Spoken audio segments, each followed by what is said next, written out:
आज आपण एका अशा गंभीर समस्येवर बोलणार आहोत जी तुमच्या आमच्या दैनंदिन जीवनाचा एक भाग बनली आहे। अमरावती शहरात सार्वजनिक ठिकाणी सर्रासपणे सुरू असलेल्या मद्यपानावर पोलीस कारवाई का करीत नाहीत हा प्रश्न सध्या सर्वसामान्यांना पडला आहे।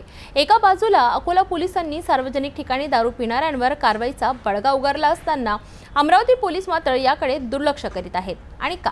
सार्वजनिक ठिकाणी होणाऱ्या या गैरप्रकारांमुळे सामान्य नागरिकांना किती त्रास होतो आणि यावर उपाय काय याचाच वेध घेणार आहोत। अमरावती शहरातील संध्याकाळ म्हणजे केवळ शहराची शांतता नव्हे तर सार्वजनिक ठिकाणी मद्यपान करणाऱ्यांचा हैदोस। शहराच्या मुख्य वाईन शॉप जवळ सुनसान रस्त्यावर अगदी रहिवासी परिसरातील कॉम्प्लेक्सच्या मागेही खुलेआम दारू पिणाऱ्यांची गर्दी दिसते।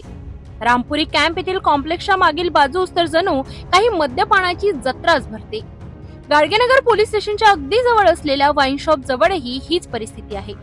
सिटी कोतवालीच्या हद्दीतील गुलशन टॉवरकडे जाणाऱ्या रस्त्यावरही मद्यप्रेमी ग्लास घेऊन फिरताना दिसतात।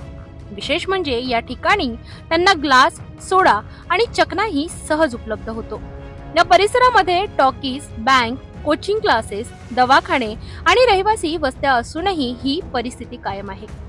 पोलिसांनी अनेकदा या लोकांना हुसकावून लावले असले तरी परिस्थिती जैसे थे आहे। शहरातील अनेक निर्जन कॉम्प्लेक्स, मैदाने, बागा आणि बंद घरांसमोर हे प्रकार बिनदिक्कत सुरू आहेत।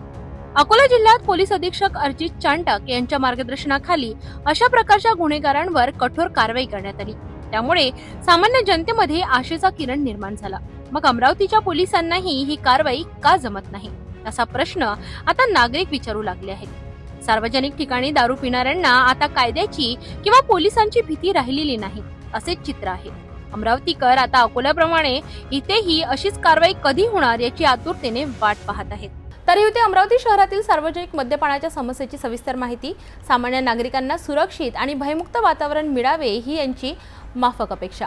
अकोल्यात कारवाई झाली तशीच कारवाई अमरावतीत होणे आवश्यक आहे। पोलीस प्रशासनाने याकडे गांभीर्याने लक्ष देऊन कठोर पावले उचलली तरच या समस्येवर नियंत्रण मिळवता येईल।